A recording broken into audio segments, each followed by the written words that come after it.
So we are currently driving from Saginaw, Michigan to Nashville, which is about 9 hours, to hand the first 12-string guitar that we've made to Turpin of Ida Mae. And I am so pumped. We've never built anything like that, and it has a really distinctive sound.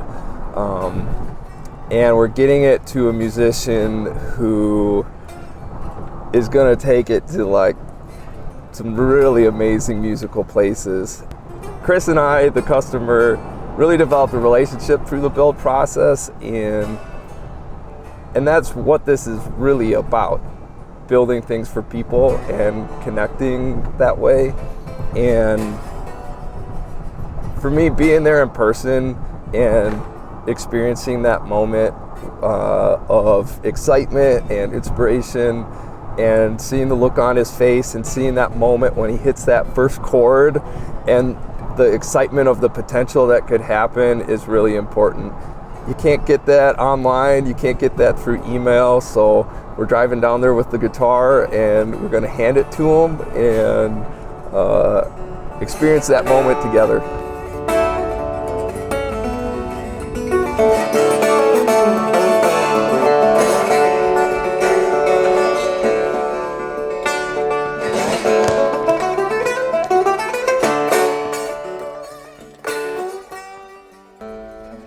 You know, when I used to do this, like the handoff, I'd be really anxious, and you know, are they gonna like it? You know, are they gonna like me? That kind of feeling. But after 12 years of doing stuff like that, I've learned to just be in the moment. It's such a positive thing. This wonderful experience that only musicians and instrument makers really get to have. My whole life is making these instruments for people to make music on. His whole life is making music for people to listen to, and that feeling, that exchange is pretty extraordinary.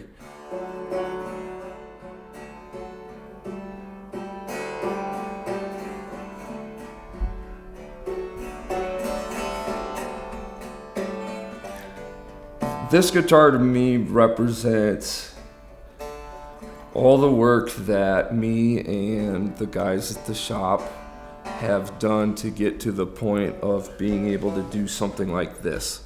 This is an instrument we haven't made before. It really pushed us. When you think about like the guys moving their life to the shop, you know, think about the conversations that they had with their family in order to be here. I mean, that's American history, right? You have this thing that you need to do, and you have to go and do it. So here we are in Nashville, we're doing it, you know, and you know, the guys aren't here, but this is, you know, this is their work. This is what this means.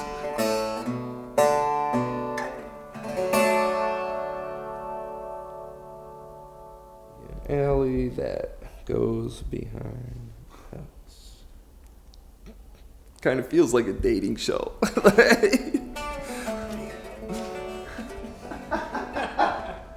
How are you, man? Finally! Yes, finally! How are you? In person. After wandering around the maze of this Airbnb. I know, it's wild. Yeah, How are you? You made it. Yeah, it's been an adventure. Yeah, so, but here we are in the same place at the same time. For the first time in like what, 10 years or something?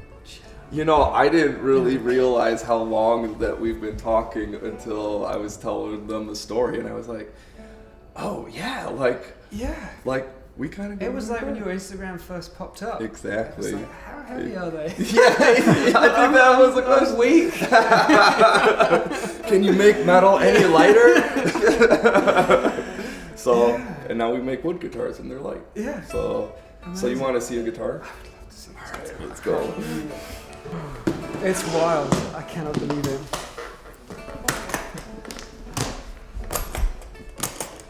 The river. Oh my word. Oh my god. How's that top in person? It's unbelievable compared to the pictures. I didn't know what to expect because, the pictures say one thing, but this is an unbelievable. This came from a man named Hans Breed, and he sounds like an Austrian Santa Claus, and he called me and was like, Matt, I really love what you do, and I have the secret stash of wood, and I'm sending you this file online so you can pick out what you want first. Yeah, and I was even more special. Yeah, and so I picked this top out, like sitting at a bar at the Dallas Guitar Show, and now it's on a guitar. So it's astonishing. Yeah. It's beautiful. Tell me about this back as well. When you were telling me about this, I thought, what on earth is this? Is wild. It is wild.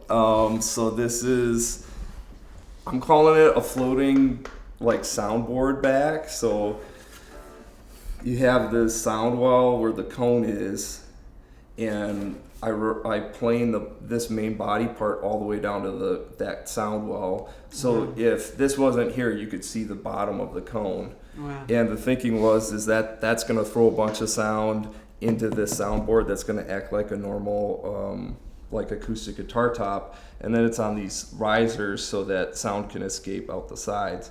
And what we found was when you're playing it, it sounds louder than normal, but when you're out in front of that guitar, it's shockingly loud.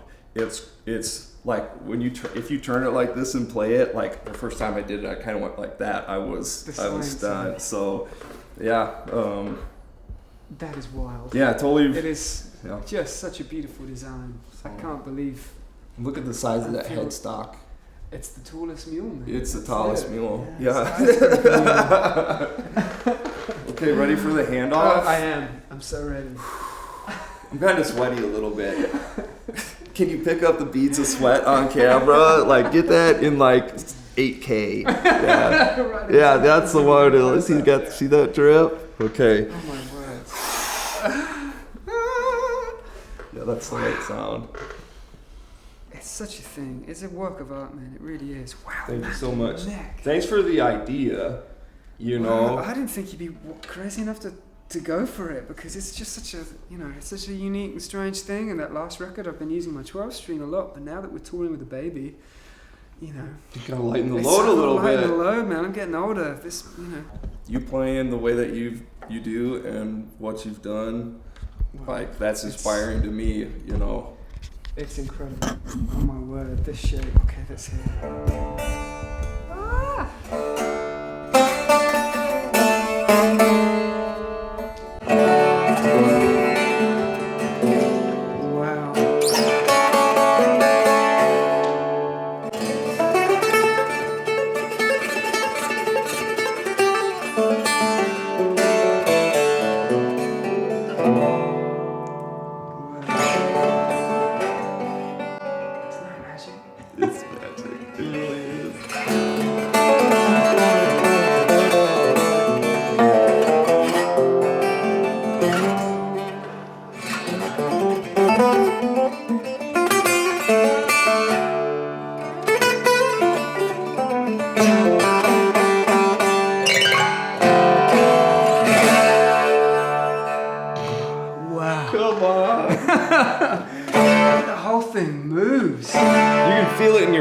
Can't you? You can feel it everywhere. Yeah. This is wild. Yep.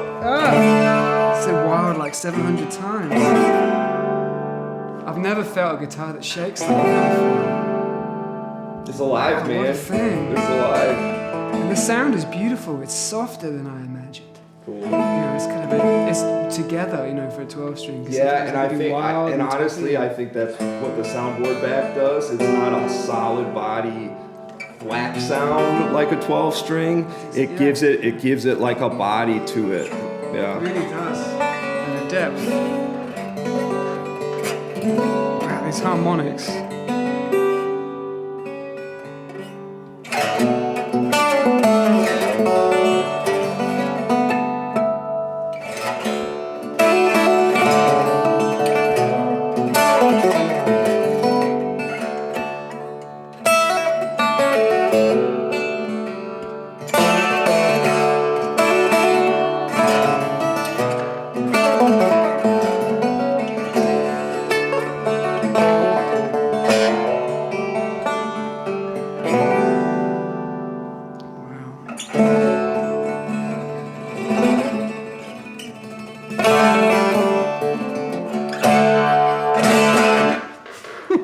That is so cool. It is unbelievable. So Brandon and I were talking on the way down here about your like third dimensional playing. Like some people like fret notes and pluck strings, and those little like when you play behind the bridge, or like on the video you sent me today when you were fretting a chord and you were hitting the steel body to make the sound.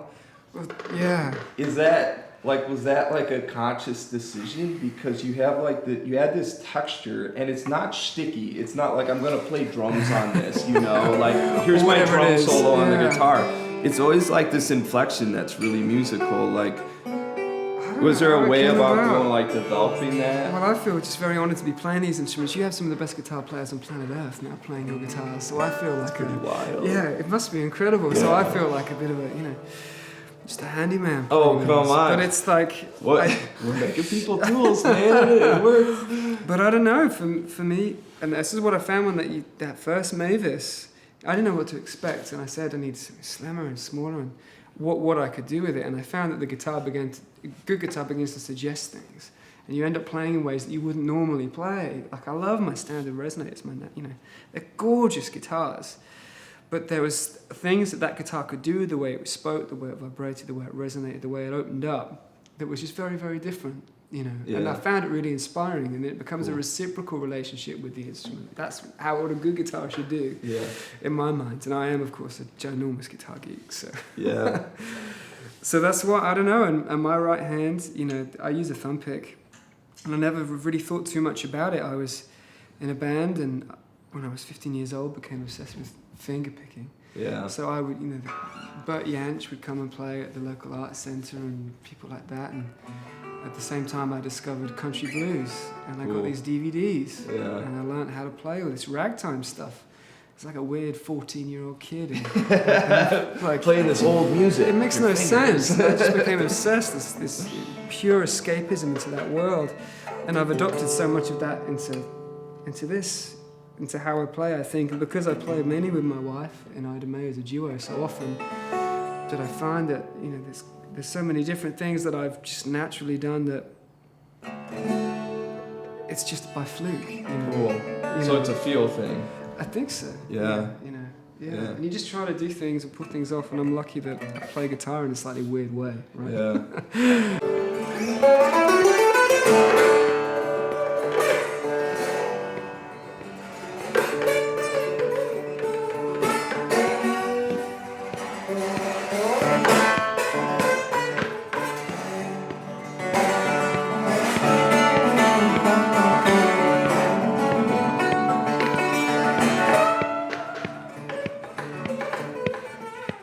Pick up a guitar and you don't know anything, you don't know how to make a sound, it's all bad sounds. You know, how do I make a good sound? And then it becomes kind of this technique and knowledge type idea, and then you get to this spot where you realize it's like, what I'm trying to do is express something, what I'm trying to do is make my sound.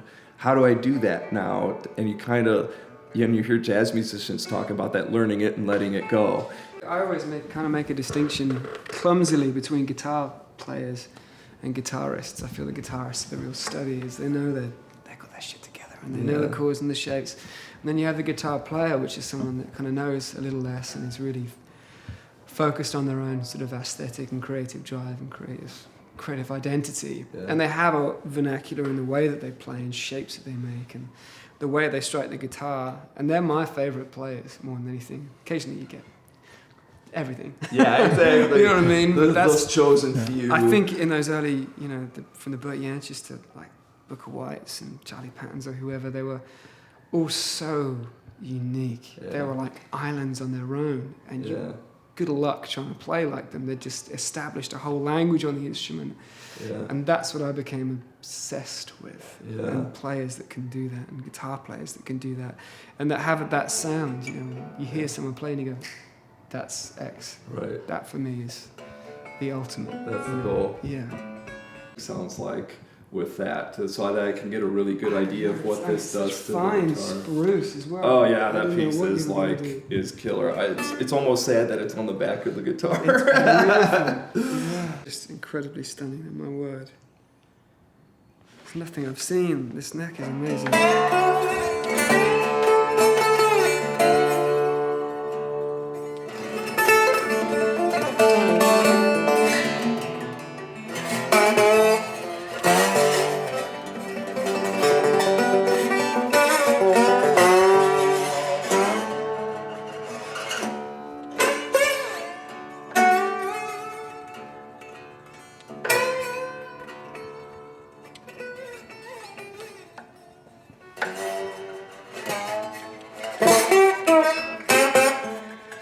Sounds great acoustically.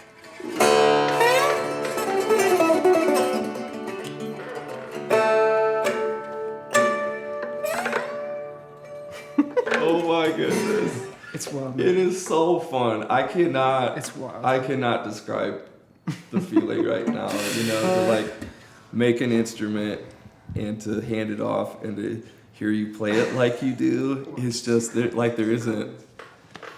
I've got a lot of words, you know. I don't have a word for that, you know. I haven't found it yet. When I do, everyone will know what it is. Well, I just want to say a huge thank you because the few guitars have helped. They've changed the way I've played and they've written songs and they've suggested things to me, especially on the new record that just came out. There's things I came out of that Mavis that wouldn't have come out, you know, or didn't come out in any other ways. So when I suggested, could you do something like this? I didn't necessarily think you'd take me up on it. But I don't want to say I have to, but it's like, that's why I do it. So I have to do it. You know, it's those opportunities that you don't always get. You got to take it, you know. Well, they're tools for a job. This is going to come out with me. We're going across Germany in 2 weeks, and we're going up and down Europe, up and down the UK, and this will be at every single show. This is going to join in now. Let's see what happens. It's amazing. So, I'm so pumped that this happened. Thank you so much. So sweet. Thank you. Yeah.